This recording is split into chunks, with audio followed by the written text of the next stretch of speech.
Chapter 1. The Vanishing Groom. The morning of June 15th, 1715, should have been the happiest day of Alexander Montclair's life. Instead, he stood in his dressing chambers at Rosewood Manor, staring at a letter that had turned his world to ash. The elegant script belonged to his closest friend, Thomas Whitmore, but the words were those of a betrayer. By the time you read this, the deed will be done. Your father's shipping empire now belongs to me, along with the woman you believe loves you. Victoria has been mine for months, Alexander. Our wedding was merely a convenient way to legitimize my claim to the Montclair fortune. Your father's debts were deeper than you knew, and I was the only one willing to pay them, for the right price. Alexander's hands trembled as he continued reading. The letter detailed how Thomas had systematically acquired the family's debts, purchased their shipping contracts, and seduced Victoria Ashford during Alexander's frequent business trips. The final blow came in the postscript. She's carrying my child, old friend. The marriage today would have been quite the scandal if discovered later.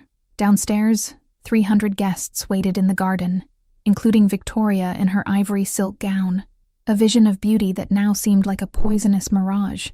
Alexander had inherited his father's shipping fortune at 25, making him one of the wealthiest men in colonial America. But wealth, he now realized, had made him naive about human nature. A knock at his door interrupted his spiraling thoughts. "Master Alexander?" his valet called. "The guests are waiting, sir." Alexander looked at his reflection in the mirror, a young man with dark hair and honest blue eyes, dressed in the finest wedding attire money could buy. By evening, that man would no longer exist. "Tell them there will be no wedding," he said quietly. "Sir, tell them Alexander Montclair is dead." What happened next became legend in Charleston society. The groom's mysterious disappearance on his wedding day sparked rumors that lasted for decades. Some claimed he'd been murdered by business rivals. Others whispered that he'd discovered his bride's infidelity and fled to Europe. The truth was far more dramatic. Alexander had used his remaining liquid assets to purchase a swift sloop called the Messenger. By nightfall, he was sailing away from Charleston Harbor, carrying nothing but the clothes on his back and a heart full of rage. Behind him, he left a stunned bride, a mansion full of confused guests, and a life built on lies. The transformation from gentleman to pirate didn't happen overnight. For months, Alexander struggled with the reality of his new existence, learning to sail in storms, fight with cutlass and pistol, and survive on meager rations. But pain was a harsh teacher, and betrayal an even harsher one. He recruited his first crew from taverns in Nassau, men who, like him, had been betrayed by civilization. They saw something in the well-spoken gentleman with burning eyes, a quality that made seasoned criminals willing to follow him into danger. Soon, the Messenger became the Retribution, and Alexander Montclair became Captain Cross. For 3 years, he prowled the Caribbean, targeting ships connected to his former business associates. He told himself it was about justice, but late at night, alone in his cabin, he knew it was about revenge. Every merchant vessel he plundered, every corrupt official he humiliated, every blow he struck against the establishment that had betrayed him brought a cold satisfaction that had replaced warmth in his heart. News from Charleston reached him through various channels. Thomas Whitmore had indeed married Victoria Ashford in a quiet ceremony weeks after the scandalous wedding day disappearance. They'd had a son, secured the Montclair fortune, and become the toast of society. Victoria was now the wealthy Mrs. Whitmore, mother to a child that would inherit what should have been Alexander's legacy. The irony wasn't lost on him that he'd become exactly what polite society expected from a man who'd abandoned his wedding: a scoundrel, a criminal, a cautionary tale told at dinner parties about the dangers of untamed passion. But as Captain Cross's reputation grew throughout the Caribbean, Alexander Montclair's pain began to transform into something more dangerous: purpose. He wasn't just a heartbroken gentleman turned pirate anymore. He was becoming a force of nature, feared by corrupt merchants, and celebrated by those who suffered under their greed. The day would come when he'd face Victoria again. He could feel it like a storm on the horizon, inevitable and destructive. When that day arrived, she would meet not the naive young man she'd betrayed, but the pirate she'd helped create. And Captain Cross always collected his debts. The question that haunted his dreams wasn't whether he'd see her again. It was whether any trace of the man who'd once loved her would survive that encounter, or if revenge would finally consume what remained of Alexander Montclair's soul. As the Retribution sailed through Caribbean waters under a blood-red sunset, Captain Cross stood at the helm, his weathered hands steady on the wheel, and his blue eyes as cold as winter seas. The boy who'd been betrayed was gone. What remained was something far more dangerous, a man with nothing left to lose, and the skills to take everything he wanted. Chapter 2. The Merchant's Wife. The port of St. Augustine buzzed with activity as merchant vessels loaded and unloaded their precious cargoes. Among the bustling crowd, Victoria Whitmore stood on the dock beside her husband Thomas, watching their latest acquisition, a sugar plantation's entire harvest, being loaded onto their flagship, the Golden Promise. 3 years of marriage had been kind to Victoria, at least on the surface. Her auburn hair was elegantly arranged beneath a fashionable hat, and her emerald silk dress spoke of wealth and status. But those who looked closely might notice the way her green eyes held a distant sadness, or how her smile never quite reached them. "The plantation owners in Jamaica are becoming quite troublesome," Thomas was saying, his attention focused on a manifest. "They want higher prices for their sugar, claiming pirate attacks have increased their costs." Victoria nodded absently, her gaze drawn to a magnificent ship anchored at the far end of the harbor. The vessel was sleek and dangerous-looking, with black sails that caught the morning wind like dark wings. Something about it seemed familiar, though she couldn't place why. "Pirates," she murmured. "Do you think they're as romantic as the stories make them seem?" Thomas laughed, a sound devoid of warmth. "Romantic? They're criminals and murderers, my dear. Nothing more than vermin who prey on honest merchants." He glanced up from his papers, "though I suppose a woman of your background might find danger appealing." The casual cruelty in his tone made Victoria's chest tighten. Thomas never missed an opportunity to remind her that she'd been damaged goods when he'd married her, a woman pregnant with another man's child, abandoned at the altar by her intended husband. He'd saved her from scandal, as he frequently reminded her, and she was expected to be grateful. "I was merely curious," she said quietly. "Curiosity killed the cat, Victoria. Best to focus on matters that concern you. Managing the household, raising James, being the wife I need you to be." Their son James, now 2 years old with his father's dark hair but Victoria's green eyes, played at her feet with a wooden toy ship. The sight of him always brought a mixture of love and pain to her heart. He was innocent of the circumstances of his birth, but Victoria lived daily with the knowledge that her marriage was built on deception. The truth was far more complex than Thomas's version of events. Yes, she'd been with child on her wedding day to Alexander Montclair, but the child hadn't been Thomas's. It had been Alexander's, conceived during a passionate encounter 3 months before their planned wedding. She'd been too frightened and ashamed to tell Alexander the truth, and when Thomas had offered to marry her after Alexander's mysterious disappearance, claiming the child as his own, she'd accepted out of desperation. Now, watching her son play with his toy ship, Victoria wondered what kind of man Alexander had become. His disappearance had shocked Charleston society, but she alone knew why he'd truly left. The letter she'd written him, confessing her pregnancy but claiming Thomas as the father to protect Alexander's reputation, had apparently driven him away rather than bringing him back to her. "Mrs. Whitmore," a dock worker approached, removing his cap respectfully. "There's a gentleman requesting to speak with you and Mr. Whitmore about shipping arrangements. Says he represents some wealthy plantation owners in the Caribbean." Thomas straightened, always eager for new business opportunities. Send him over. What happened next would haunt Victoria's dreams for years to come. The man who approached them moved with the fluid grace of someone accustomed to ship decks and uncertain footing. He wore expensive clothes, not quite gentleman's attire, but far superior to typical merchant garb. His dark hair was longer than fashion dictated, and his skin bore the bronze of tropical sun. But it was his eyes that stopped Victoria's heart, those distinctive blue eyes she'd once gazed into while promising to love him forever. "Mr. and Mrs. Whitmore," the man said, his voice deeper and rougher than she remembered. "I'm Captain Cross.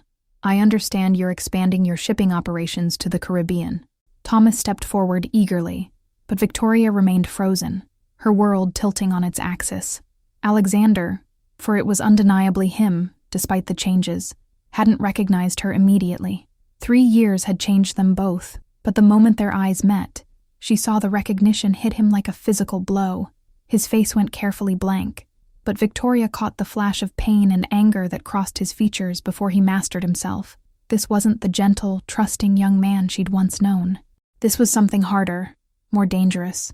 "Captain Cross," Thomas was saying, oblivious to the tension crackling between his wife and the stranger. An interesting name. Are you perhaps related to the pirate captain who's been causing such trouble in these waters? Alexander's smile was sharp as a blade. I've heard the name. They say he's particularly interested in merchants who've built their fortunes on questionable foundations. Indeed. Well, any man who can help us deal with such criminals would be most welcome. Thomas extended his hand. Perhaps we could discuss business over dinner? My wife's quite the hostess. Victoria found her voice at last.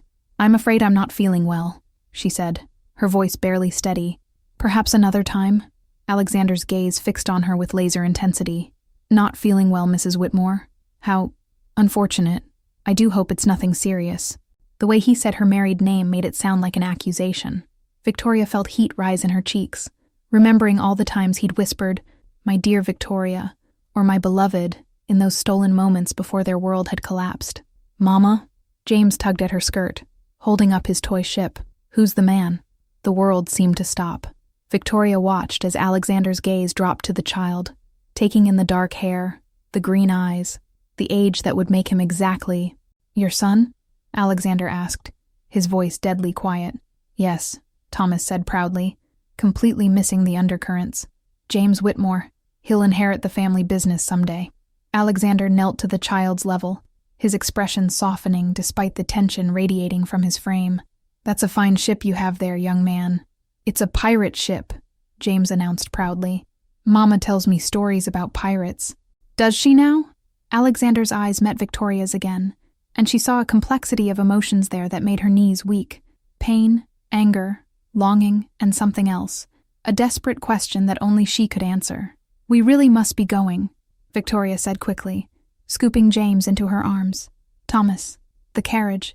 Of course, my dear. Thomas seemed puzzled by her sudden urgency, but didn't argue.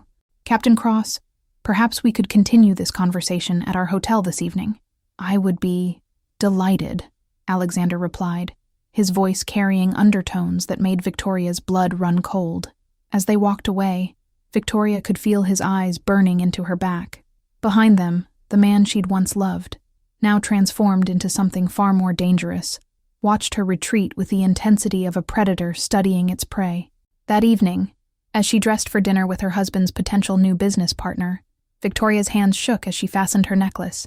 Alexander was alive, he was here, and he believed she'd betrayed him with his best friend. The truth was so much more complicated than that, but would he give her a chance to explain?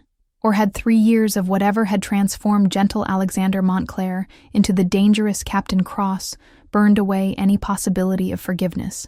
One thing was certain. Their reunion would change everything, for both of them. Chapter 3. Dangerous Revelations. The hotel dining room glowed with candlelight, as Victoria sat across from the man she'd once promised to marry.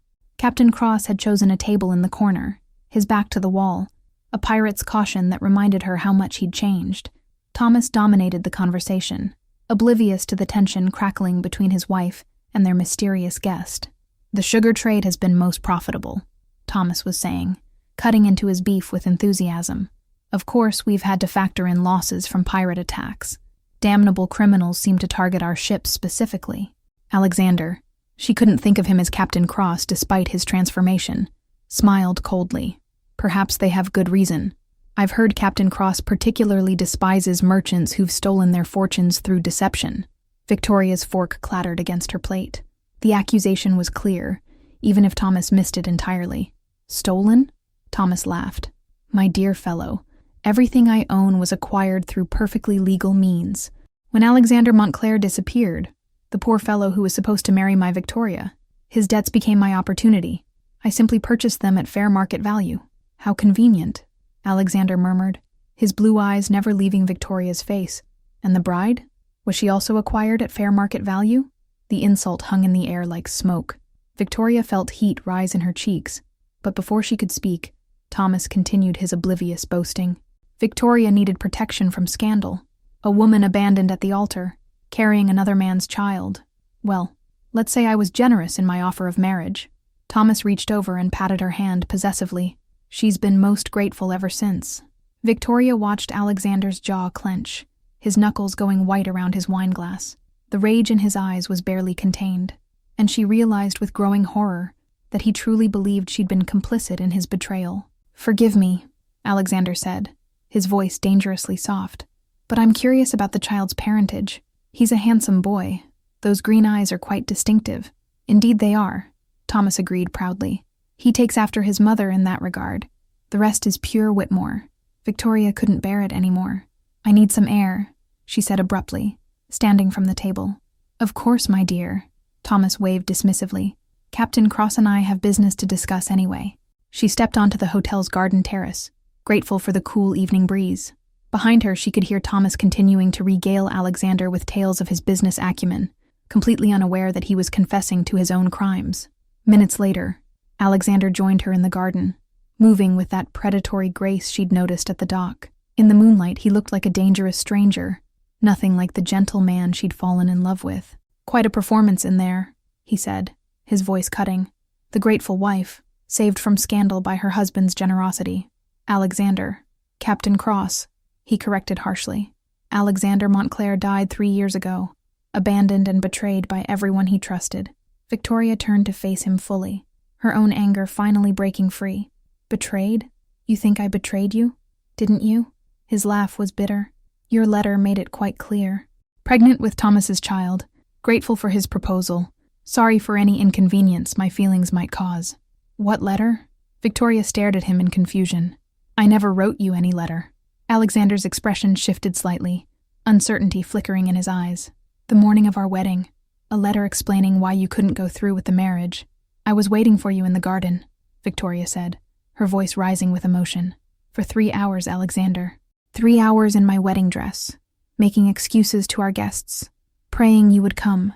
Tears began streaming down her face. "I never wrote you any letter." The silence stretched between them, heavy with implications. Alexander stared at her as if seeing her for the first time, his careful control beginning to crack. "But the child," he said quietly, "is yours." The words came out in a whisper, but they hit him like a thunderbolt. "James is your son, Alexander. He was conceived 3 months before our wedding, during that night when we couldn't wait anymore." Alexander staggered backward as if she'd struck him physically. "Mine? I was going to tell you after the wedding. I was scared, ashamed that I'd gotten pregnant before we were properly married. When you disappeared, I thought you'd discovered the truth and couldn't bear the scandal." "God in heaven," Alexander breathed, running his hands through his hair. "What have I done?" "You left me," Victoria said, her voice breaking. "Pregnant, abandoned with no explanation. Thomas offered to marry me, to claim the child as his own. I had no choice. I was ruined without his protection. The letter said—" Alexander stopped, his mind racing. Thomas. That bastard Thomas wrote the letter. The pieces of the puzzle were falling into place, revealing a picture of manipulation far more complex than either of them had realized. Thomas hadn't just stolen Alexander's business. He'd orchestrated the entire deception, separating them with lies and leaving Alexander believing Victoria had betrayed him with his best friend. "He planned it all," Alexander said, his voice filled with dawning horror. "The debts, the letter, even your pregnancy. He used everything to destroy us both." Victoria nodded, wiping tears from her cheeks.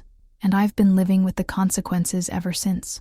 Married to a man I don't love, watching my son grow up believing another man is his father, carrying the weight of losing you every single day." Alexander reached for her then, his hands cupping her face with a gentleness that reminded her of the man she'd once known. "Victoria, I'm so sorry. I should have trusted you, should have talked to you instead of running. We were young," she whispered, "and Thomas was very clever." "I became a pirate because of his lies," Alexander said, his voice rough with emotion. "I've spent 3 years seeking revenge against the wrong people." "What are you going to do now?" Victoria asked, though she feared the answer. Alexander's expression hardened again, but this time the rage was focused and purposeful. "I'm going to give Thomas exactly what he deserves. But first," he paused, studying her face in the moonlight. "Do you still love me, Victoria? After everything that's happened? After what I've become?" Her answer came without hesitation. "I never stopped loving you, Alexander. Not for a single day." When he kissed her, it was like coming home after a long, dark journey. For a moment, the years of pain and separation melted away, and they were simply two people who had found each other again, against impossible odds. But their reunion was interrupted by applause from behind them. Thomas stepped onto the terrace, his face twisted with malicious satisfaction. How touching, he said mockingly. The reunion I've been dreading for 3 years. I wondered when you'd figure it out, my dear friend. Alexander stepped protectively in front of Victoria, his hand moving instinctively to where his sword would hang. Thomas? Captain Cross, I presume? Or should I say, the late Alexander Montclair? Thomas's smile was cruel. Did you really think I wouldn't recognize you? I've been tracking your piratical career with great interest. Quite impressive, really. You planned this, Victoria said, understanding dawning in her voice. You knew he would come back. I've been counting on it, my dear. A pirate captain in our very hotel. Why, the authorities would be most interested in such information, especially if they learned he was threatening innocent merchants and their families. Alexander's laugh was dangerous. Innocent? You're many things, Thomas, but innocent isn't one of them. Perhaps not, but I'm also not a wanted criminal. Thomas pulled out a pistol, keeping it trained on Alexander. Guards, he called loudly. Pirates, we're under attack. As shouts erupted from inside the hotel and footsteps pounded toward the garden, Alexander grabbed Victoria's hand. Can you still trust me? With my life, she replied without hesitation. Then hold on tight, he said grimly, because we're about to find out if this pirate captain is as clever as they say. Chapter 4. Love's Reckoning. The Spanish fort at St. Augustine had seen many prisoners, but none quite like the notorious Captain Cross. Alexander sat in his cell, chains around his wrists, watching the sunrise through iron bars while contemplating the irony of his situation. He'd spent 3 years as a free pirate, only to be captured because he'd trusted in love again. But Victoria was safe. That was all that mattered. His crew had managed to spirit her and James away during the chaos at the hotel, following the contingency plans he'd drilled into them for exactly this type of situation. By now, they should be aboard the Retribution, sailing toward a predetermined rendezvous point. The sound of approaching footsteps broke his reverie. Thomas Whitmore appeared outside the cell, dressed in his finest clothes, and wearing the satisfied expression of a man who'd finally achieved total victory. Good morning, old friend, Thomas said cheerfully. I trust the accommodations are to your liking? Alexander didn't rise from his position on the stone bench. They're about what I'd expect from a Spanish prison. When's the execution? Tomorrow at dawn. They're quite efficient here. Thomas leaned against the bars, clearly savoring the moment. I wanted to thank you, actually. Your return has solved several problems for me. Such as? Well, Victoria's inconvenient attachment to your memory, for one. She's never quite committed herself fully to our marriage, always holding something back, always looking at me as if I were second choice. Thomas's smile turned ugly. Now she'll have to watch her true love die, and then she'll understand there's no escape from me. You're assuming she's still here to watch, Alexander replied calmly. Thomas's expression shifted to confusion, then anger. What do you mean? I mean your wife and son are currently aboard my ship, sailing toward freedom. Did you really think I'd come back alone, without a plan? The color drained from Thomas's face. That's impossible. She's under guard at the hotel. Your guards are probably still unconscious. My crew are professionals, Thomas. They know how to extract valuable cargo from hostile territory. Before Thomas could respond, shouting erupted from outside the prison.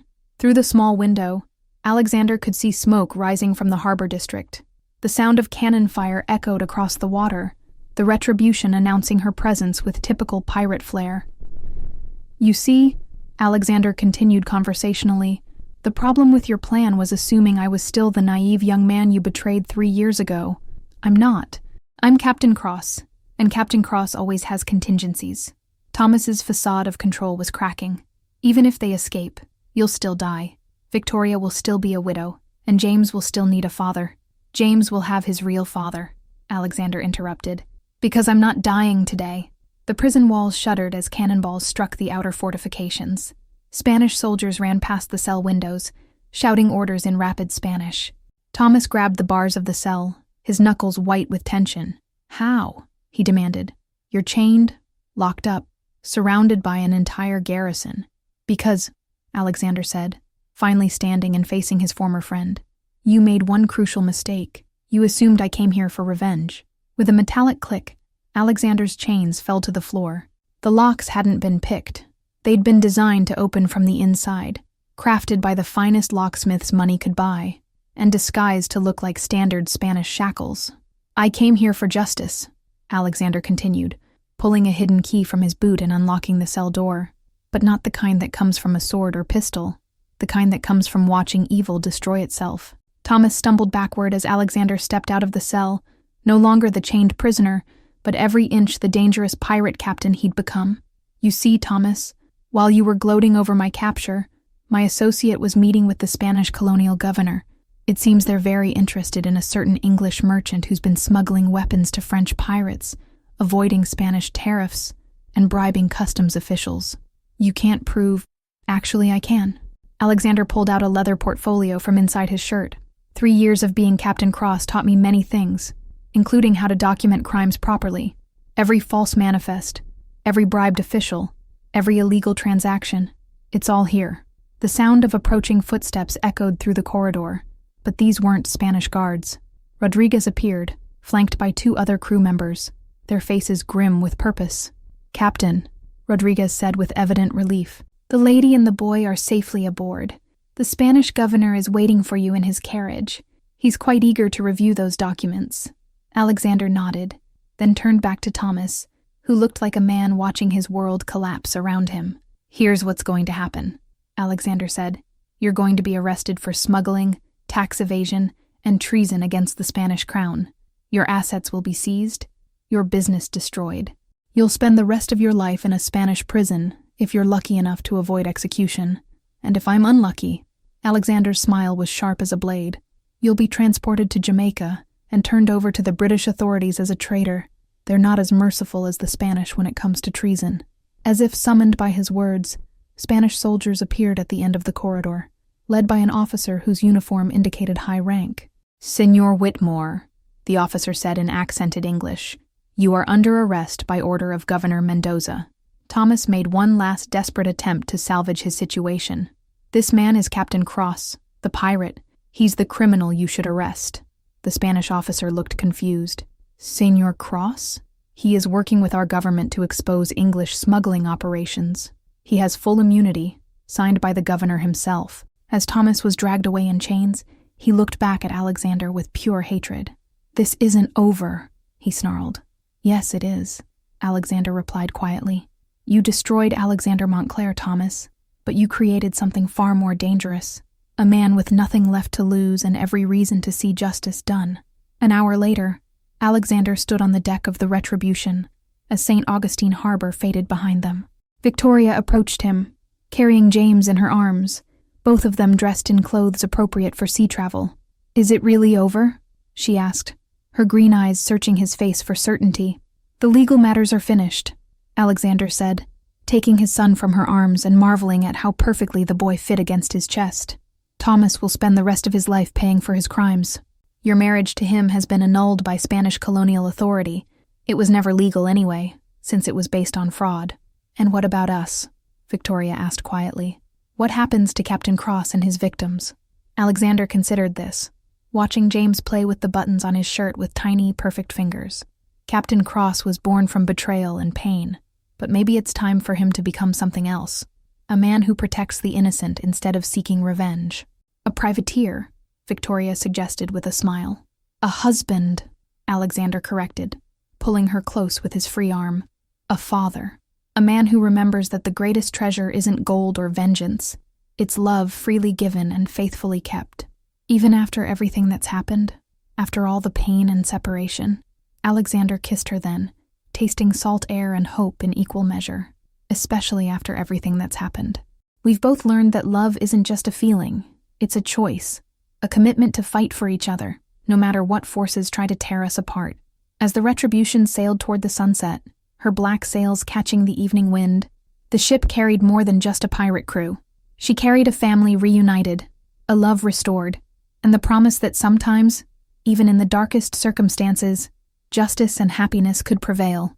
3 months later, in a small church on the island of Barbados, Alexander Montclair married Victoria Ashford in a ceremony witnessed by reformed pirates, grateful merchants, and one very excited 2-year-old boy who kept shouting, "Papa," throughout the vows. The millionaire who had disappeared on his wedding day had finally come home, not to the life he'd lost, but to the life he'd chosen. And Captain Cross, the most feared pirate in the Caribbean, became the most devoted husband and father, proving that love could indeed conquer all. The end.